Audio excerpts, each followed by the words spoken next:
राजनाथ सिंह जी, बहुत बहुत धन्यवाद। Thank you very much. Thank you for meeting me and it's the first time. बहुत बहुत धन्यवाद। आप बीजेपी प्रेसिडेंट बनने के बाद पहली बार मौका मिला आपसे बात करने के लिए।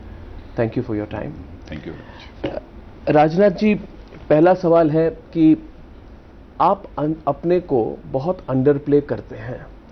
आप बीजेपी के प्रेसिडेंट हैं, काफ़ी हाई प्रोफाइल लीडर है, देश के टॉप 5-6 पॉलिटिकल लीडर्स में होंगे, but you are a person who is under playing himself all the time.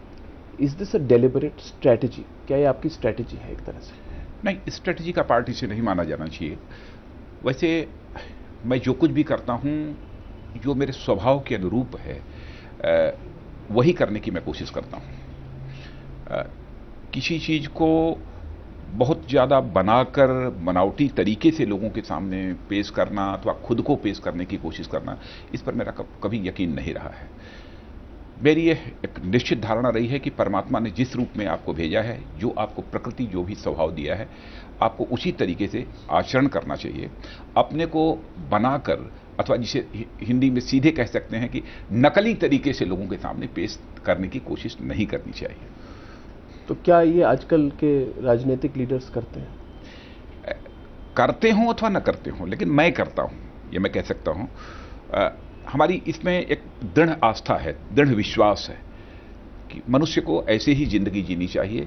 परमात्मा ने जिस रूप में आपको जन्म दिया है, जो आपको स्वभाव दिया है, उसके अनुरूप ही आपको आचरण और व्यवहार करना चाहिए। बट आप एक्सेप्ट करते हैं कि आप अपने आप को प्रोजेक्ट नहीं करते, क्योंकि ये बात चल रही है आजकल बहुत कि एक तरफ है नरेंद्र मोदी, अपने आप को प्रोजेक्ट करते हैं, और एक तरफ है राजनाथ सिंह जो अपने आप को अंडर प्ले करते हैं। पहले तो मैं नरेंद्र भाई के बारे में कहना चाहता हूं कि मैं ऐसा नहीं मानता कि नरेंद्र भाई अपने को बहुत प्रोजेक्ट करने की कोशिश करते होंगे। हाँ, यह बात सच है कि गुजरात का चीफ मिनिस्टर बनने के बाद जो उनका परफॉर्मेंस रहा है एज ए चीफ मिनिस्टर, अथवा जिस प्रकार की उन्होंने गुड गवर्नेंस गुजरात को दी है, और जिस प्रकार का गुजरात को एक डेवलपमेंट के मामले में एक मॉडल स्टेट के रूप में लाकर उन्होंने खड़ा किया है, उसके कारण स्वाभाविक रूप से कॉमन मैसेज में उनको एक प्रोजेक्शन मिला है। और हमारा जहां तक सवाल है कि जब भी, चाहे मैं चीफ मिनिस्टर रहा अथवा सेंटर में भी कैबिनेट मिनिस्टर के रूप में 2-2 बार अपनी जिम्मेदारी निभाने का अवसर मिला है, लेकिन समय मुझे बहुत ही कम मिला है। तो लेकिन उस थोड़े समय में जितना कर सकता था उतना करने की कोशिश की है। लोग तो ये कहते हैं कि ये नरेंद्र मोदी एम्बिशियस इंसान है, काफी एम्बिशियस। कोई नहीं मानता कि नरेंद्र मोदी एम्बिशियस है। आपको क्योंकि यदि नरेंद्र मोदी एम्बिशियस होते तो मैं समझता हूं कि वो कभी भी उस राष्ट्रीय स्वयंसेवक संघ का प्रचारक बनना वो स्वीकार न करते, जिस राष्ट्रीय स्वयंसेवक संघ में जीवन में कुछ खुद प्राप्त करने की लालसा नहीं रहती है। कोई व्यक्ति आता है तो प्रायः जो आजीवन अविवाहित होते हैं अथवा जिन्होंने समाज के लिए पूरा अपना जीवन ही समर्पित करने का संकल्प लिया हो, ऐसे ही लोग राष्ट्रीय स्वयंसेवक संघ में आते हैं।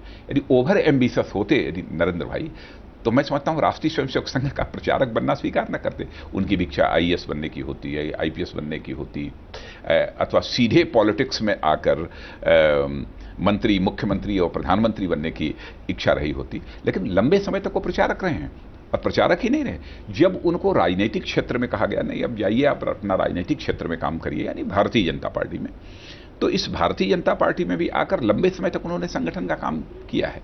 लेकिन जिस प्रकार की एक परिस्थिति गुजरात में पैदा हुई, उसमें यहाँ की सेंट्रल लीडरशिप ने यह विचार किया कि नरेंद्र भाई को अब चीफ मिनिस्टर के रूप में गुजरात भेजा जाना चाहिए। तो पार्टी का जब आदेश हुआ तो फिर उन्होंने इस जिम्मेदारी को गुजरात में स्वीकार किया था। जब से आप बीजेपी के राष्ट्रीय अध्यक्ष बने हैं, राजनाथ जी, एक जुगलबंदी सी बन गई है जी आपके और नरेंद्र मोदी के बीच में। तो लोगों को लग रहा है कि जो 2014 का जो चुनाव होगा भारतीय जनता पार्टी के लिए, ये एक तरह से राजनाथ सिंह नरेंद्र मोदी के जुगलबंदी का चुनाव होगा। नहीं, मैं ऐसा नहीं मानता। हम दोनों के बीच कोई जुगलबंदी नहीं है। उसको जितनी भी हमारी लीडरशिप हमारी सेंटर की है, आप कहना हो तो उसको हिंदी में बहुबंदी कह सकते हैं, मैंने मल्टीपुल बंदी यह तो हो सकता है। लेकिन भारतीय जनता पार्टी में काम करते हुए जो कुछ भी हमने सीखा है अपने बड़े नेताओं से, कि केवल अपनी ही चिंता नहीं करनी चाहिए, बल्कि जो भी अपने सहयोगी हों, जो भी अपने मित्र हों, उन सबको साथ लेकर चलने की कोशिश करनी चाहिए। तो मैं अपनी तरफ से प्रयत्न वही करता हूं। अब सफलता कितनी मिल पाती है, नहीं मिल पाती है, ये मैं इसका मूल्यांकन मैं नहीं कर सकता, बल्कि 6 अप्रैल को जब आप ये भारतीय जनता पार्टी के फाउंडेशन डे पे गए, अहमदाबाद गए, और आपने कहा कि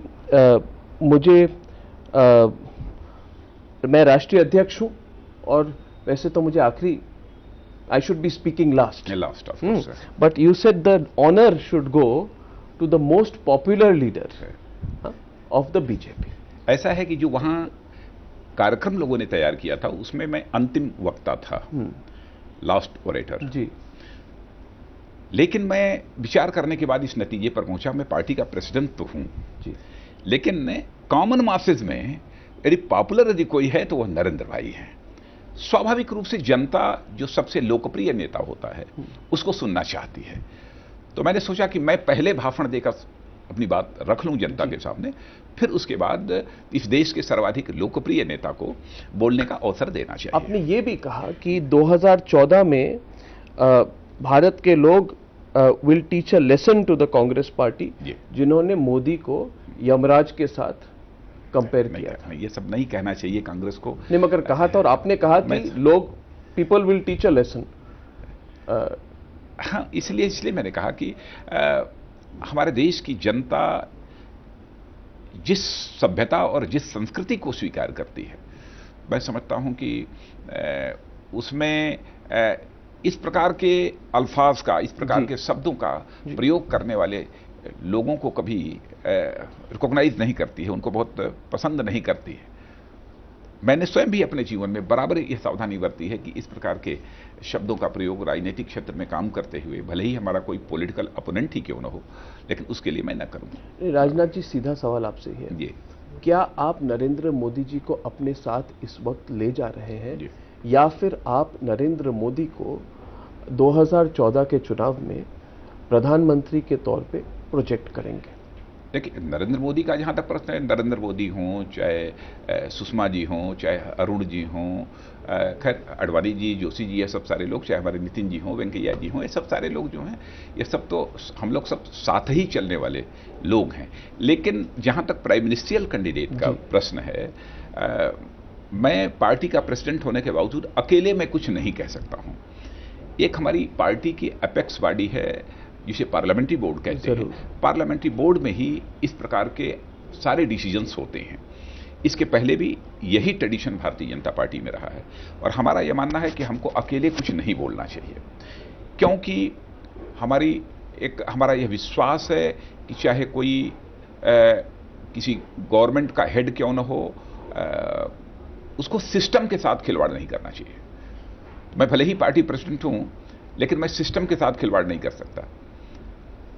सिस्टम के साथ जो भी खिलवाड़ करता है, मैं समझता हूं उसका खामियाजा समाज को और देश को भुगतना पड़ता है। पहले जो भारतीय जनता पार्टी के अध्यक्ष थे नितिन गडकरी, वो नरेंद्र मोदी के खिलाफ माने जाते थे। अब आप कह सकते हैं कि he was not, but they were seen to be opposed to each other. मगर आप, और उस वक्त नरेंद्र मोदी के खिलाफ जो लोग थे उनको अकोमोडेट किया गया था।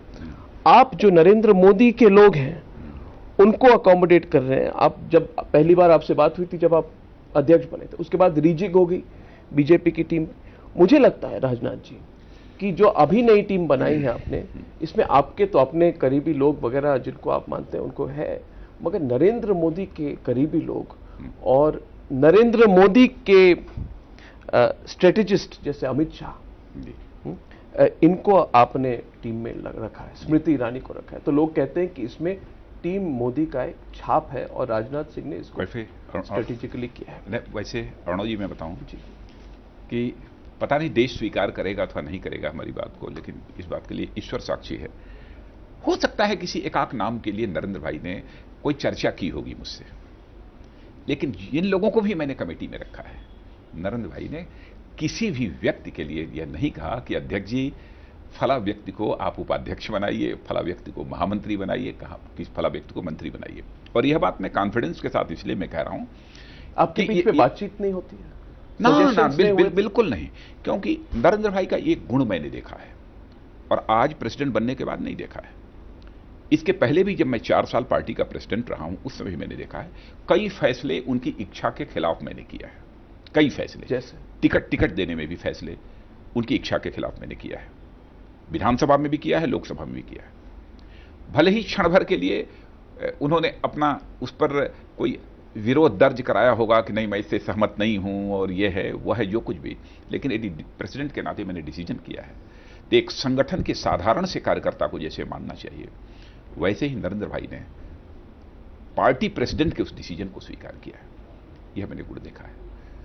तो उन्होंने कभी भी मुझसे यह नहीं कहा कि आप किसको अपनी नेशनल एग्जीक्यूटिव में मेंबर बना रहे हैं, किसे आप ऑफिस में बना रहे हैं, नहीं कहा। लेकिन मैंने देखा प्रिंट मीडिया में भी, इलेक्ट्रॉनिक मीडिया में यह कहा जाता था कि राजनाथ सिंह की तो कमेटी है, एग्जीक्यूटिव है, और उस पर मुहर नहीं। देखिए, आप यू में डिनाई दैट जो नई पार्लियामेंट्री बॉडी बनी है इसमें कोई नरेंद्र मोदी के लोग हैं वगैरह, मगर अमित शाह को जो पार्लियामेंट्री बॉडी पे आप लाए हैं, इसका एक कंपैरिजन इस चीज से होगा राजनाथ जी की एक इंटरव्यू था जिसमें यह कहा गया था कि आपने कहा था कि येदियुरप्पा के केस पे you had said that if prima facie a case is built against any leader he should not hold office. देखिए हमारी एक तो if prima facie a case is built against any leader he should not hold office, then what explains the induction of Amit Shah, who is an under trial in the BJP parliamentary body? हाँ, मैं इसको explain, except Narendra Modi's back. मैं इसको explain मैं करना चाहूंगा। देखिए, आपने भी इसके पहले कहा कि जो भी चुनाव होते रहे हैं गुजरात में भी, उसमें भी एक मैनेजमेंट स्किल के मामले में एक उनकी अपनी एक साख रही है अमित शाह की। इसको तो लगभग सभी लोग मानते हैं।